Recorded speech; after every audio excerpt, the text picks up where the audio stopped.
ကစားသမားတယောက်ကကွင်းလေတိုင်းကိုနှုတ်ပြောင်မှုစူးစမ်းလိုက်ရာကနေဘသူမှမထင်မှတ်ထားတဲ့အဖြစ်အပျက်တစ်ခုချက်သွားခဲ့ပါတယ်။သူပြန်လဲကလက်စားချေလိုက်တဲ့ပုံစံကတော့ကြည်နေတဲ့သူတိုင်းကိုပါးဆက်အဟောင်းသားချက်သွားစေခဲ့တာပါ။အရာအလုံးကဒီကနေစတာပါ။ကွင်းလေတိုင်းကဖြစ်တံဘောကန်ရမယ့်နေရာကိုတတ်မှတ်ဖို့ရှောက်လာတာပါ။ဒါပေမဲ့သူဟာမြေပြင်မှာစီးတားရမယ့်နေရာထက်ကျော်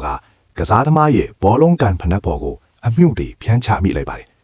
ကစားသမားကလည်းအံ့ဩသွားပြီးဒိုင်ကိုပြန်နှောက်ချင်တာနဲ့ဘာမှမဖြစ်သလိုမျိုးသူဖနက်ကိုဒိုင်ရဲ့ခြေတော့မှသွားပွက်ပြီးတုတ်လိုက်ပါတယ်။ပရိသတ်တွေရောအသင်းဖော်တွေရောကရေမောနေကြပေမဲ့ဒိုင်ကတော့ဒါကိုလုံးဝသဘောမကျခဲ့ပါဘူး။စက္ကန့်ပိုင်းတွင်းမှာပဲဒိုင်လူကြီးဟာသူ့အတွက်အဝါကတ်ကိုထုတ်ပြလိုက်ပါတယ်။ဒါဟာနောက်ပြောင်တာတက်ပါလို့ကစားသမားကတောင်းပန်ခဲ့ပြီးမယ်နောက်ကျသွားပါပြီ။အဝါကတ်ကထွက်လာပြီးသားဆိုတော့ပေးလို့မရတော့ဘူးလေ။ဒီတော့သူဟာဒိုင်လူကြီးဘလူးမှဖြစ်တန်ပေးလို့မရမယ်တခုတည်းတော့ကလက်စားချေနီးကိုရွေးချယ်လိုက်ပါတယ်။သူဟာဘောလုံးကိုတီးတယ်နောက်ကိုအရှိန်ယူဖို့ဆုပ်လိုက်တယ်။ပြီးတော့အားပါပြင်းထန်တဲ့ကန်ချက်တစ်ခုနဲ့အတူ